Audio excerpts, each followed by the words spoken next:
Libertad de prensa no es solo poder hablar de lo que uno quiere hablar.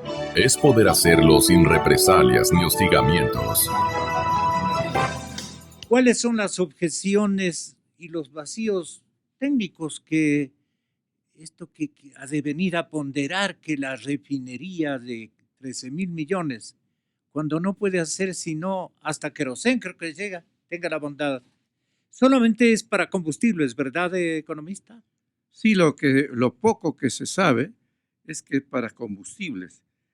Este proyecto, recordémoslo, fue un proyecto que el presidente de Venezuela, Hugo Chávez, le embarcó al Ecuador con el ofrecimiento de que iba a ser un socio inversionista e hicieron una compañía binacional, pero ahora Venezuela ya no está interesada en este proyecto y tiene dificultades para invertir. Pero hemos tenido un tremendo error sin tener asegurado el financiamiento de este megaproyecto. El gobierno ha gastado desaprensivamente 1.114 millones de dólares en acondicionar el terreno, en un acueducto de 93 metros, y ahora se le quiere embarcar al país en una aventura, porque este proyecto es una aventura que lo haga el país solo a base de endeudamiento. Lo correcto es conseguir financiamiento internacional, conseguir tecnología internacional y hacer la refinería. Si no se puede conseguir eso, no se debe hacer la refinería, porque el impacto de los 13,000 millones de dólares va a ser tan grande solo para producir gasolina. Entonces, ¿y puede convertirse en un elefante blanco? Yo creo que efectivamente este endeudamiento cuantioso no lo vamos a conseguir. Yo creo que en el mundo no va a haber ni chinos, ni coreanos, ni de ninguna parte que le presten al Ecuador en este momento 13,000 millones de dólares. ¿Real eso? No va a haber, acuérdense de mí, no va a haber ese crédito, que vengan a no va a haber ese crédito, porque no le pueden prestar al Ecuador semejante cantidad de dinero, a no ser que le ofrezcan unas garantías extraordinarias y unas tasas de interés altísimas. Pero eso inclusive es completamente perjudicial. Nadie cree ya en este proyecto. Los venezolanos se están yendo, ya no han aportado con dinero para la inversión, y ahí tenemos un terreno y un acueducto que vale 1.114 millones de dólares. Entonces yo me imagino que va a ser un proyecto fallido y que hay que ponerse a pensar qué hacer en ese terreno, qué hacer con ese acueducto, si se puede hacer un parque industrial de industrias tecnológicamente avanzadas, libre de impuestos para exportación, cosas así, pero gastar eso para hacer gasolina me parece que es un despropósito, me parece que es un mega error. El presidente y el grupo correísta consideran que ese es un cartelón gigante que siempre se lo va a exhibir, como acusándoles de que desperdiciaron el dinero en la remoción de tierras, en la compra de tierras, y eso va a estar ahí como una especie de afiche contra los candidatos de la Alianza País. Entonces quiere tal vez disimular, no sé cómo lo vea Fernando Santos. Lo que se ha dicho aquí es absolutamente la verdad, ¿verdad? El país es importador de derivados y necesita una nueva capacidad de refinación y se han hecho algunos proyectos, pero este proyecto de la refinería del Pacífico, como está concebido, los 13,000 millones en el Aromo, no es un proyecto originario del Ecuador, es un proyecto originario de Venezuela, del comandante Chávez. Como Venezuela da al Atlántico, el comandante Chávez, que tenía unas ambiciones imperiales, quiso tener una cabeza de playa en el Pacífico. Y los técnicos venezolanos idearon este proyecto de la refinería nueva del Aromo y vinieron aquí a imponerlo. Tuvieron problemas con los técnicos ecuatorianos porque la idea era refinar crudo venezolano, traer 120,000, 150,000 barriles de crudo venezolano, refinarlos aquí y llevarlos ¿a dónde? A la China. Porque en esos años, hace 7, 8, 6 años, China era un inmenso consumidor de gasolinas y diésel, inmenso consumidor. Pues la situación ha cambiado radicalmente. Se ha aumentado tanto el consumo de combustibles en la China que se ha creado un problema, un macro problema ambiental. Pekín, a las 12 del día aparece 12 de la noche por la nube de smog. Entonces ya se han tomado medidas para reducir el consumo. Ya hay días en que no pueden circular automóviles, en primer lugar. En segundo lugar, no solo que la demanda de combustibles en China está disminuyendo, sino que la oferta se ha incrementado, viendo que se vendían 15, 17 millones de vehículos al año en China. Todo el mundo quiso poner refinerías. Y hoy hay un exceso de refinación en China. Entonces el mercado chino para el cual estaban destinados los productos de la refinería del Aromo ya no existe. Por eso Venezuela, sabiamente, los venezolanos son inteligentes, ya se retira. Dice, no, este proyecto ya no es viable, me retiro. Y nosotros... Al 20%. A menos, Gonzalo, ya se quedarán en nada, no son tontos, no, si es un proyecto absurdo, entonces lo están parando. Pero ya, como válidas las declaraciones de nuestro amigo Páez, de que vendrán los chinos, ¿sabe qué van a decir cualquier prestamista? Deme un campo petrolero. Por ejemplo, que le den el Sacha, ¿verdad? 13,000 millones y le dan al Sacha a estos prestamistas. ¿Sabe cuántos años de producción tuviéramos que darle para pagar los 13,000 millones? A un precio de $50 el barril y una utilidad de 15 por barril. 39 años.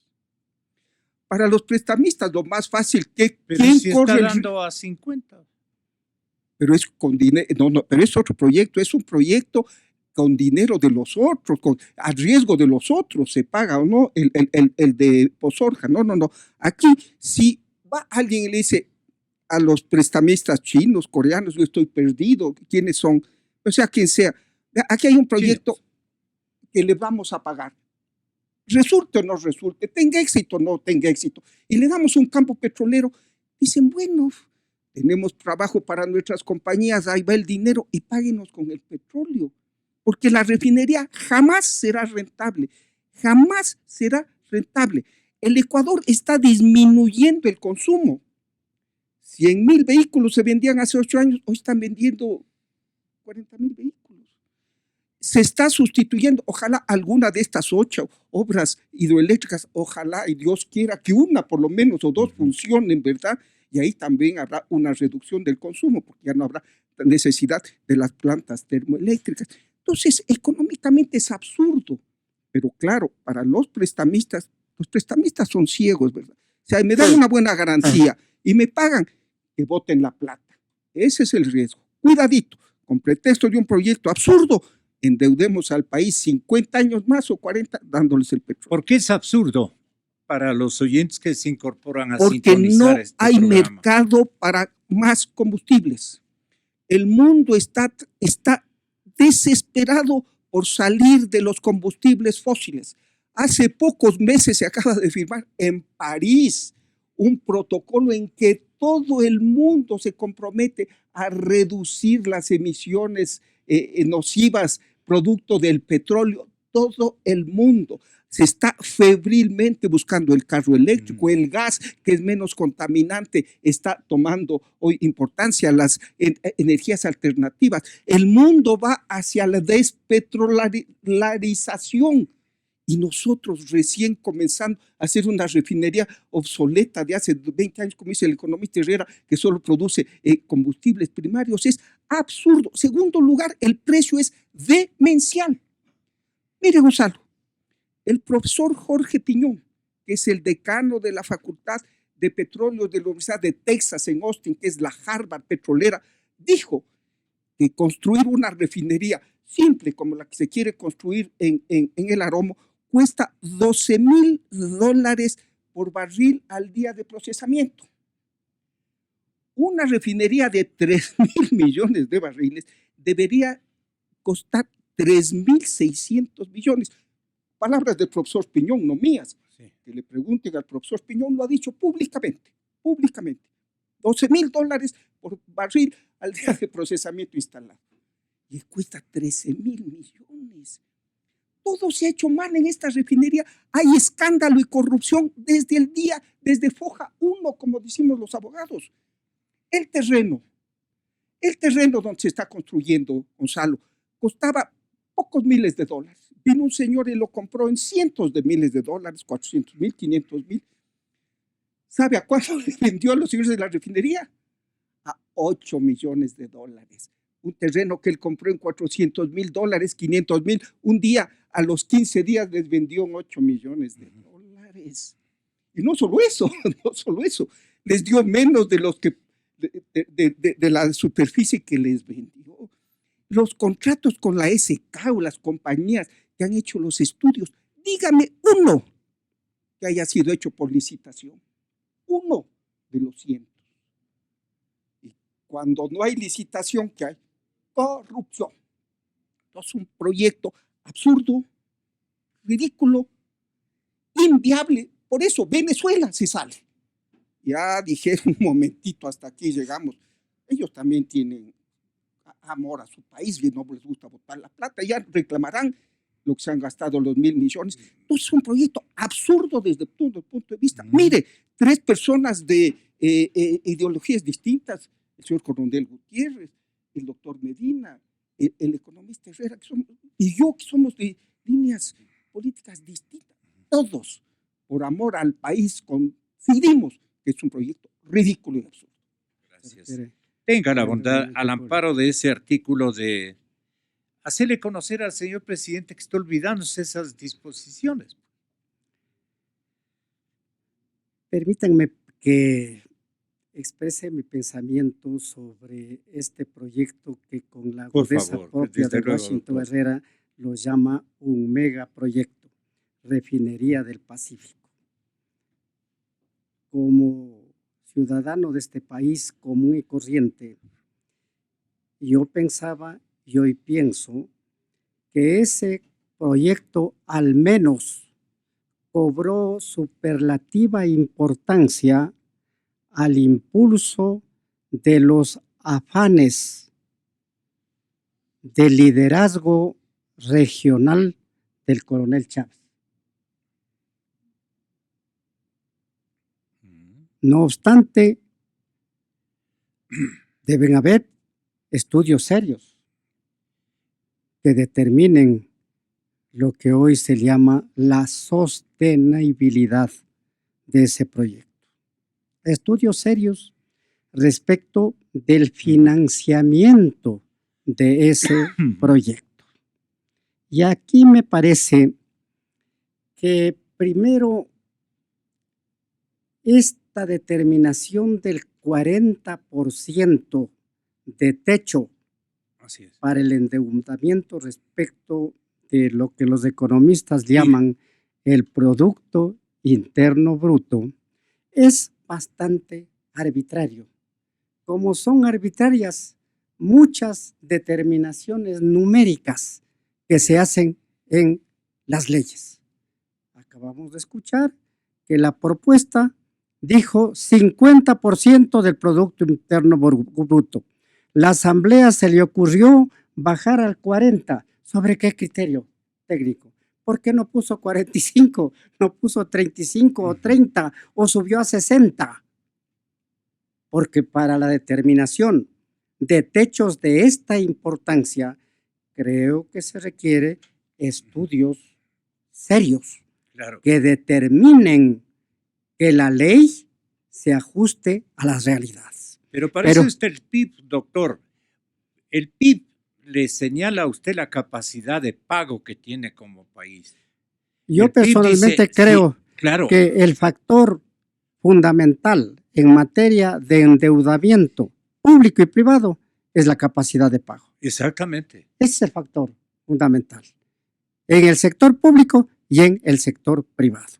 Pero en tratándose del financiamiento externo, veo que los imperialismos no se diferencian mucho en sus actividades financieras, porque cada cual quiere imponer las mejores condiciones en materia de intereses, en rentabilidad, en materia de rentabilidad del capital, en materia de plazos, en materia de garantías, porque ahora veo que ya no es suficiente lo que se llama en esta propia Constitución, y siempre se ha llamado la garantía soberana.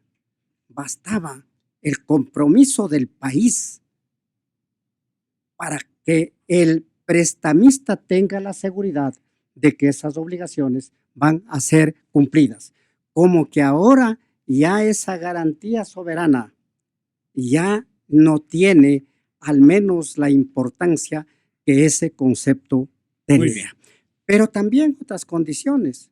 Tienen que ser nuestras propias empresas las que hagan las obras. Y entonces veo que las diferencias entre los imperialismos no son sino aquellos en la medida de los condicionamientos. Condicionamientos en los aspectos que he señalado y en otros que sería naturalmente inútil. Ahora, a mí me parece irrelevante el debate sobre si se debe modificar en la parte pertinente el Código de Planificación Financiera o si se debe pedir autorización a la Asamblea. Porque en la coyuntura política, ambos caminos están copados por el oficialismo. Son igualmente expeditos. Claro. Lo único que ocurre es que esos caminos, en un caso, tendría que ser mediante un proyecto de ley calificado de urgente, en cuyo caso, en 30 o 40 o 45 días, esa ley estaría reformada. Y en el otro caso, habría que discutir en la Asamblea con conciencia para dar esa autorización.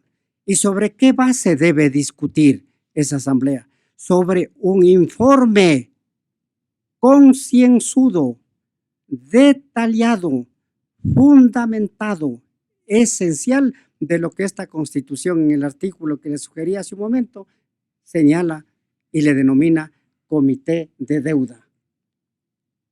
Ese comité debería, pues, haber ya preparado, no sé si lo haya hecho, un informe sustancial para saber si nosotros tenemos capacidad de pago para hacer un nuevo endeudamiento. ¿Cómo quiere, señor presidente, que le...? Por eso yo veo que resulta realmente, y reitero, irrelevante hablar o uno u otro camino. Porque los dos caminos igualmente son expeditos dada la actual coyuntura política. En todo caso, hay que pensar en el país y en su futuro.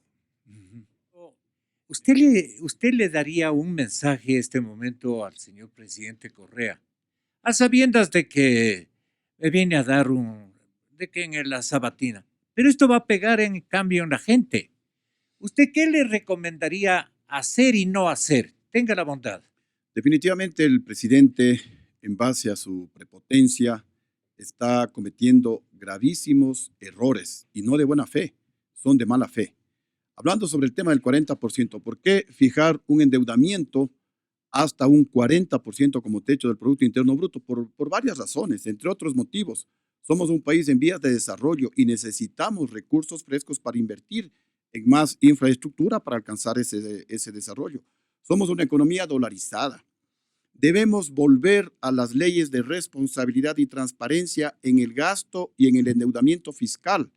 Y no diciendo al presidente Correa, no nos está diciendo a nosotros. ¿Por qué yo, cuando cambié de ministro de Economía, salió el ministro Mauricio Pozo, me quedé unos 10 días buscando un nuevo ministro con un perfil de acuerdo a mi concepción y al modelo si así se lo puede llamar económico, que estábamos aplicando en el Ecuador, me demoré 10 días, vino gente de Rafael Correa justamente a proponerme, entre otras cosas, que eliminemos la ley que nosotros aplicábamos de responsabilidad en el endeudamiento y en el gasto fiscal.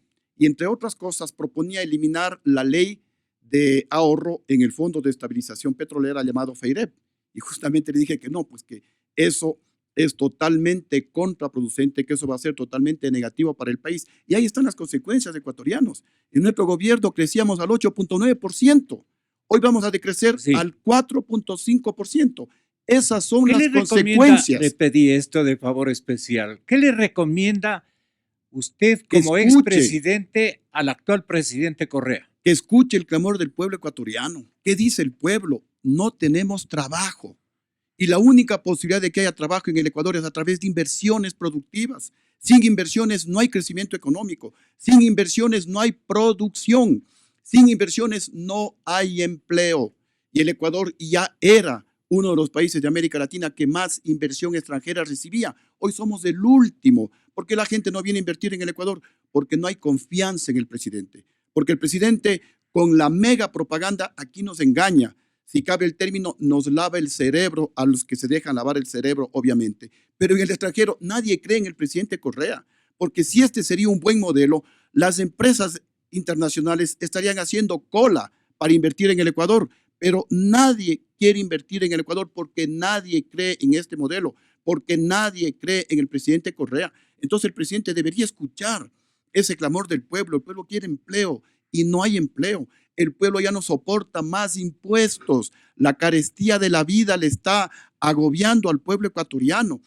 Más bien el presidente de la República en una etapa, en un escenario de recesión, debería primero reducir el gasto público. ¿Qué hacemos con 36 ministerios? Nosotros gobernamos con 15 ministerios. Él debería reducir el gasto público y luego comenzar a eliminar algunos impuestos. ¿Por qué eliminar los impuestos? Porque los impuestos afectan más a la clase media y a la clase pobre y ahuyentan la posibilidad de inversiones productivas. Y porque nosotros somos un ejemplo, gobernamos sin castigarle al pueblo con nuevos impuestos. Y ahí están los resultados sociales y económicos, dichos por el propio gobierno de Rafael Correa, que son de los mejores de la historia ecuatoriana.